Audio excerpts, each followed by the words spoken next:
Hello, അസ്സാം വലൈക്കും. ഇന്ന് പഴവും മുട്ടയും വെച്ചിട്ട് സിമ്പിളായിട്ട് തന്നെ ചെയ്തെടുക്കാൻ പറ്റുന്ന ഒരു പലഹാരത്തിൻ്റെ റെസിപ്പിയാണ്. അപ്പോൾ വീട്ടിലുള്ള കുറച്ച് ചേരുവകൾ കൂടെ ചേർത്തിട്ടാണ് കേട്ടോ നമ്മൾ ഈ ഒരു പലഹാരം ഇവിടെ റെഡിയാക്കി എടുക്കുന്നത്. അപ്പോൾ ആദ്യം തന്നെ നമുക്ക് ഈ ഒരു പലഹാരം റെഡിയാക്കി എടുക്കാനായിട്ട് ഇതിലേക്ക് വേണ്ടത് പഴമാണ്.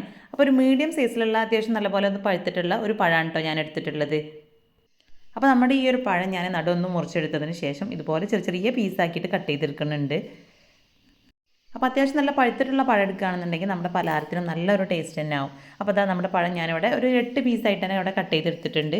ഇനി ഇതിനെ നമുക്കൊന്ന് മാറ്റി വെക്കാം. ഇനി അടുത്തതായിട്ട് വേറൊരു ബൗളിലേക്ക് ഒരു കോഴിമുട്ട പൊട്ടിച്ചൊഴിച്ച് കൊടുക്കാം. ഇനി ഇതിലേക്ക് നമുക്ക് മധുരത്തിന് വേണ്ടിയിട്ട് കുറച്ച് പഞ്ചസാര ചേർത്ത് കൊടുക്കണം. അപ്പോൾ ഞാനിവിടെ 1.5 ടീസ്പൂൺ പഞ്ചസാരയാണ് ഇതിലേക്ക് ചേർത്ത് കൊടുക്കുന്നത്. കാരണം നമ്മൾ പഴത്തിന് ചെറിയൊരു മധുരം ഉണ്ടാവും. അതുപോലെ തന്നെ നമ്മളിതിലേക്ക് കുറഞ്ഞൊരളവിൽ ബ്രെഡ് ചേർത്ത് കൊടുക്കുന്നുണ്ട്. അപ്പോൾ നമ്മൾ ആ ഒരു ബ്രെഡിൻ്റെ മധുരം കൂടെ ആകുമ്പോൾ ഒരുപാട് പഞ്ചസാര ചേർത്ത് കൊടുക്കേണ്ട ആവശ്യമില്ല. അപ്പോൾ പഞ്ചസാരയൊക്കെ ചേർത്ത് നല്ലപോലെ ഇളക്കിയെടുത്തതിന് ശേഷം പിന്നെ നല്ലൊരു ഫ്ലേവറിന് വേണ്ടിയിട്ട് ഒരല്പം ഏലക്ക പൊടിച്ചെടുത്തതും കൂടെ ചേർത്ത് കൊടുത്തിട്ടുണ്ട്. പിന്നെ അതിലേക്ക് 1.5 ടീസ്പൂൺ പാൽ കൂടെ ചേർത്ത് കൊടുക്കാം. അപ്പോൾ ഏലക്കയുടെ ഫ്ലേവർ ഇഷ്ടമില്ലാത്തവർക്ക് വാനില എസൻസ് ഒരല്പം ചേർത്ത് കൊടുത്താലും മതി. അപ്പോൾ എല്ലാം കൂടെ നല്ലപോലെ മിക്സ് ചെയ്ത് യോജിപ്പിച്ചെടുത്തതിന് ശേഷം ഇതിലേക്ക് ചെറിയ 2 ടീസ്പൂൺ തേങ്ങ ചിരകിയത് ചേർത്ത് കൊടുക്കുന്നുണ്ട്. അപ്പോൾ അത് ഓപ്ഷനിലാണ്, ഇഷ്ടമുണ്ടെങ്കിൽ മാത്രം തേങ്ങ ചേർത്ത് കൊടുത്താൽ മതി. പിന്നെ വേണ്ടത് ബ്രെഡാണ്. അപ്പോൾ 1.5 ബ്രെഡോ അല്ലെങ്കിൽ ഒരു 2 ബ്രെഡോ മിക്സിയിലിട്ടിട്ട് നല്ലപോലെ ഒന്ന് പൊടിച്ചെടുത്തതിന് ശേഷം ഇതിലേക്ക് ചേർത്ത് കൊടുക്കാം. അപ്പോൾ ഞാനിവിടെ ഒരു 2 ബ്രെഡാണ് എടുത്തിട്ടുള്ളത്.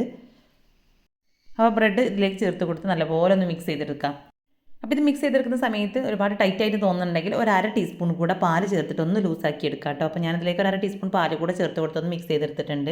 അതിനുശേഷം ഇതുപോലെ ഒരു സോസ് പാനിലാണ് ഞാൻ നമ്മുടെ പലഹാരം റെഡിയാക്കി എടുക്കുന്നത്.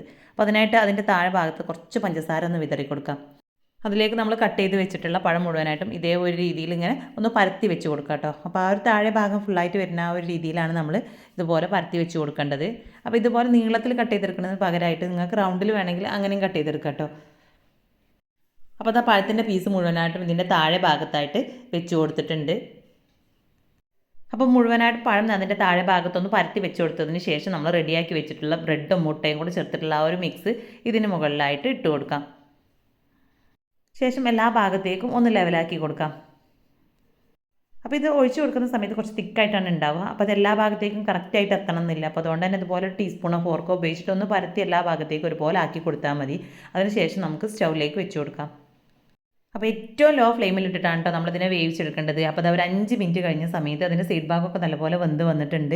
ഇനി ഇതിൻ്റെ ഈ ഒരു മുകൾ ഭാഗം കൂടെ ഒന്ന് വെന്ത് വരാനായിട്ട് നമുക്ക് വേറൊരു പാത്രത്തിലേക്ക് തിരിച്ചിട്ട് കൊടുക്കാം. അപ്പോൾ ഒരുപാട് സമയം ഇതുപോലെ വെച്ച് കൊടുക്കേണ്ട ആവശ്യമില്ല. വെറും 5 മിനിറ്റ് കൊണ്ട് തന്നെ നമുക്കിത് ഫുള്ളായിട്ട് കുക്കായി കിട്ടും. ഇനി ഇതിനെ തിരിച്ചിട്ട് കൊടുക്കാം. അപ്പോൾ ഇതുപോലെ ഞാൻ ഒരു പാനിലേക്ക് കുറച്ച് ബട്ടർ ഒന്ന് സ്പ്രെഡാക്കി കൊടുത്തതിന് ശേഷം അതിന് മുകളിലേക്കാണ് നമ്മുടെ ഈ ഒരു പലഹാരം ഇട്ട് കൊടുത്തിട്ടുള്ളത്. അപ്പോൾ അതിൻ്റെ താഴ്ഭാഗമൊന്നും ഒട്ടും കരിഞ്ഞു പോയിട്ടില്ല, നല്ല രീതിയിൽ തന്നെ കിട്ടിയിട്ടുണ്ട്. അപ്പോൾ താഴെ നമ്മൾ പഞ്ചസാര ഇട്ട് കൊടുത്തതുകൊണ്ട് തന്നെ അത് കുറച്ചൊന്ന് ചൂടായി വരുമ്പോൾ നല്ല കാരമലാവും. അപ്പോൾ അതുകൊണ്ട് തന്നെ അടിഭാഗം നല്ലൊരു കളറായിട്ട് തന്നെ കിട്ടിയിട്ടുണ്ട് കേട്ടോ. അപ്പോൾ മടിയുള്ള ദിവസങ്ങളിൽ ബ്രേക്ക്ഫാസ്റ്റ് ആയിട്ടും അതുപോലെ തന്നെ കുട്ടികൾക്ക് ഈവനിങ് സ്നാക്കൊക്കെ ആയിട്ട് റെഡിയാക്കി കൊടുക്കാൻ പറ്റിയിട്ടുള്ള ഒരു അടിപൊളി പലഹാരമാണ്. അപ്പോൾ അതുപോലെ ഒരു പാത്രത്തിലേക്ക് ഞാൻ തിരിച്ചിട്ട് കൊടുത്തിട്ടുണ്ട്.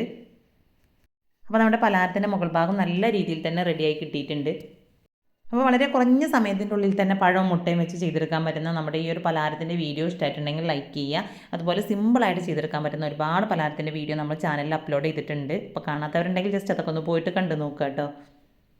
അപ്പോൾ അതിൻ്റെ ഉൾഭാഗമൊക്കെ നല്ല രീതിയിൽ തന്നെ വന്നിട്ടുണ്ട് കേട്ടോ. അപ്പോൾ താഴെ ഭാഗത്ത് പഴത്തിൻ്റെ ഒരു ലെയറും മുകളിൽ നമ്മൾ ആ ഒരു ബ്രെഡിൻ്റെ ആ ഒരു ലെയറുമായിട്ട് 2 ലെയറായിട്ടാണ് നമ്മുടെ ഈ ഒരു പലഹാരം ഉണ്ടാവുക. അപ്പോൾ ഇത് ചൂടാറിയതിന് ശേഷം കഴിക്കാനായിട്ടാണ് കേട്ടോ നല്ല ടേസ്റ്റ്. അതുപോലെ തന്നെ അത്യാവശ്യം നല്ല പഴുത്തിട്ടുള്ള പഴം വേണം നമ്മളിതിലേക്ക് എടുക്കാനായിട്ട്. അപ്പോൾ ഇതുപോലെ തന്നെ ഒരൊറ്റ പലഹാരം ഉണ്ടാക്കി എടുക്കുകയാണെന്നുണ്ടെങ്കിൽ നമുക്ക് 4-5 പേർക്കൊക്കെ വൈകുന്നേരം ചായക്കൊക്കെ കഴിക്കാനായിട്ട് ഇത് മാത്രം മതിയാവും.